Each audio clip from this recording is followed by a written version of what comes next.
Le Popo Carnaval de Beaunois se tient du 17 au 30 avril 2017. L'un des temps forts de cet événement culturel est la deuxième édition du Forum Investir dans le Sud Comoé qui s'est tenue ce mardi 25 avril 2017 à la salle polyvalente de l'église Saint-Pierre-Claver de Beaunois. Le thème retenu cette année, culture et tourisme, rôle et contribution au développement d'une économie nationale. Le commissaire général du Popo Carnaval, par ailleurs, premier adjoint au maire, a dans son intervention rappelé les potentialités culturelles et touristiques de la région du Sud Comoé.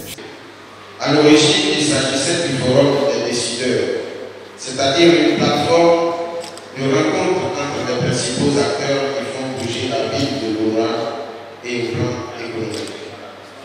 En 2016, grâce à l'appui technique du CBC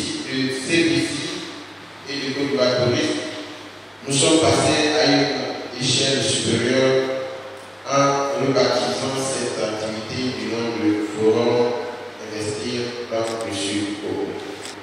L'objectif pour nous est clair.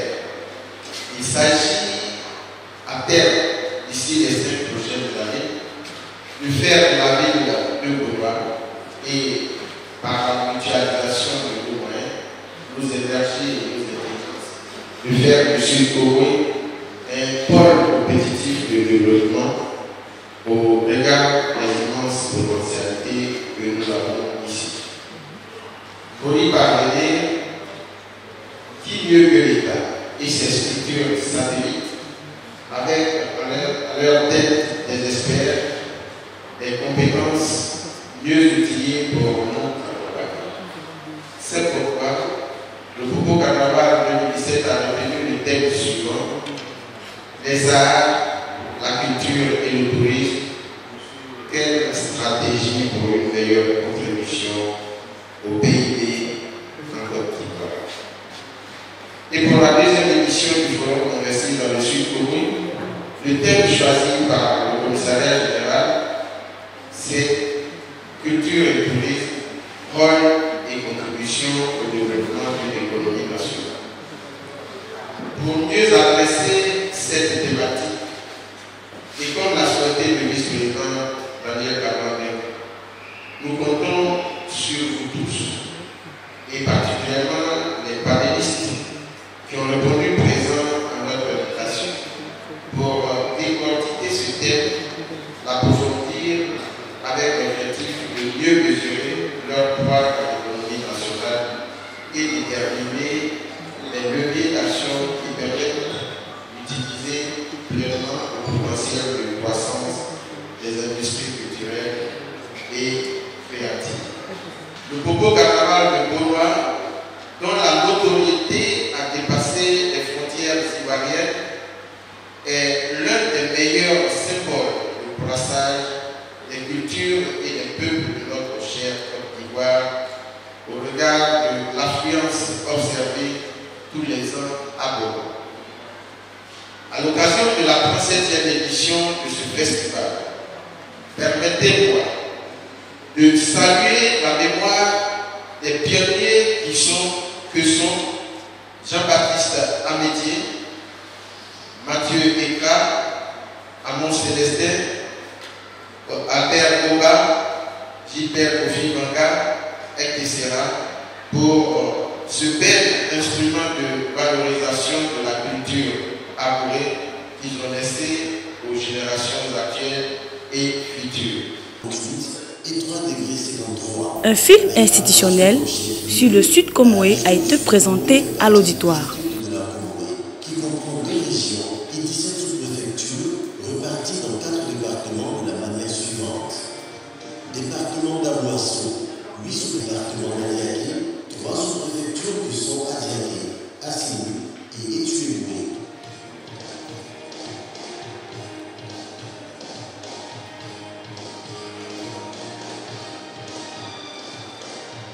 Département de Grand Bassam, 3 sous-préfectures que sont Bongo, Beaunois et Grand Bassam.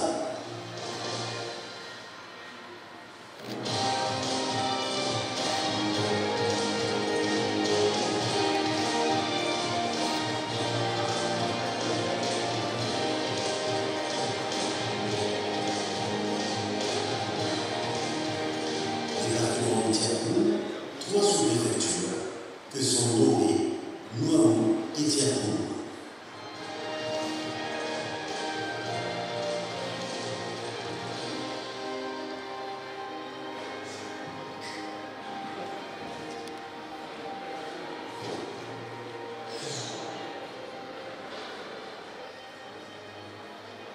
Au niveau des circonscriptions administratives, on dénombre 4 départements, 17 sous-préfectures, 500 villages, dont 17 centres urbains. Autre fait du forum Investir dans le Sud Comoé, c'est le panel sur la création d'une industrie culturelle et touristique en Côte d'Ivoire. Stratégie de partenariat public-privé gagnant. Quelques panélistes à la fin de la rencontre. Et Popo Carnaval, depuis des années, fait partie de ces offres touristiques vraiment très prisées au niveau national. Nous avons aussi essayé de mentionner un certain nombre de mesures qui puissent être mises en place pour améliorer l'organisation du Popo Carnaval. Ces mesures, nous avons parlé de la vente des Popo Carnaval par des agences de voyage, à travers aussi nos offices de tourisme de l'extérieur, Tertio, à travers aussi certains réseaux dans le monde qui essaient de faire la promotion de ces genres de manifestations à travers le monde. Secondo, nous avons aussi parlé de l'impact des Popo Carnaval au niveau de la région de Bonoa. Vous savez, cette année est déclarée année internationale du tourisme durable. Et pour que Popo Carnaval soit reconnu comme une activité touristique durable, il faut que le Popo Carnaval puisse profiter à la population locale. Et pour savoir si Popo Carnaval profite à la population locale, il s'avère utile de faire des statistiques, connaître les chiffres exacts de ceux qui visitent Bonoa dans le cadre du Popo Carnaval. Le taux de fréquentation des hôtels dans la période de Popo Carnaval, le taux de fréquentation des restaurants dans la période de Popo Carnaval, les sociétés de location des véhicules qui y rentrent aussi à travers Popo Carnaval. Vraiment, tant que nous ne saurons pas ces choses, il sera difficile de reconnaître l'impact réel de Popo Carnaval. Mais déjà, nous pensons que c'est une noble initiative. Une noble initiative en ce sens que Popo Carnaval fait la promotion du tourisme au niveau national et au niveau international. Nous faisons aujourd'hui le Popo Carnaval en tant qu'événement culturel rentre dans le cadre de la promotion de notre culture. Parce que c'est un événement qui attire des touristes étrangers et même des touristes des nationaux qui viennent voir ce que c'est que le Popo Carnaval. Et ce genre d'événement, pour nous, ça permet de booster au niveau de Bonoa, par exemple, ici, la consommation. Donc c'est intéressant parce que ça participe à la dynamisation de l'économie locale. Donc c'est vraiment important que ces genres d'événements puissent se tenir et même davantage prendre une dimension plus grande. Parce que, comme je l'ai dit, ça permet à l'économie locale de vraiment croître pendant un certain temps. Il nous est encore en ce moment difficile de quantifier l'impact même de la culture sur leur contribution au PIB. Peut-être depuis un certain temps, on arrive à quantifier un tout petit peu l'impact ou la contribution du tourisme dans le PIB. Parce que les touristes qui viennent, qui entrent en Côte d'Ivoire, c'est à travers l'aéroport. Donc il est facile, grâce à ces statistiques que nous fournit l'aéroport d'Abidjan, de savoir combien de touristes sont rentrés sur telle période ou sur toute l'année et de voir donc qu'est-ce qu'ils ont apporté en termes économiques à la Côte d'Ivoire.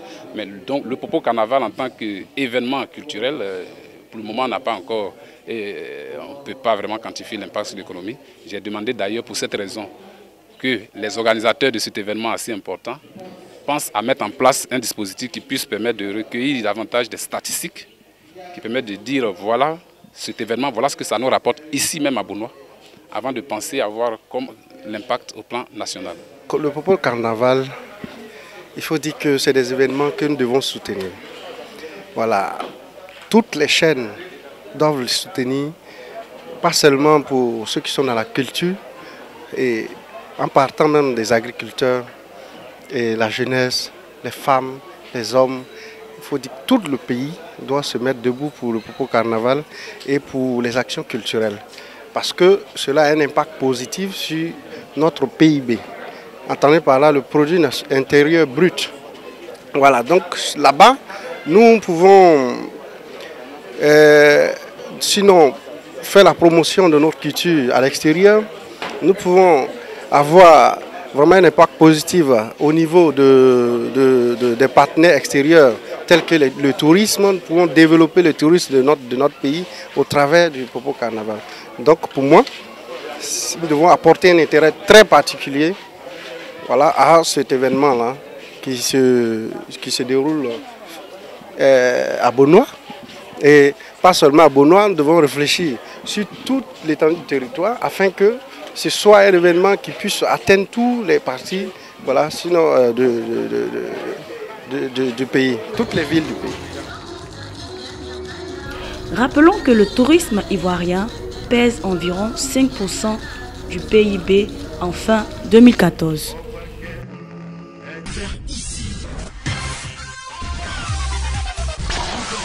Que vous avez découvert Ivoire TV.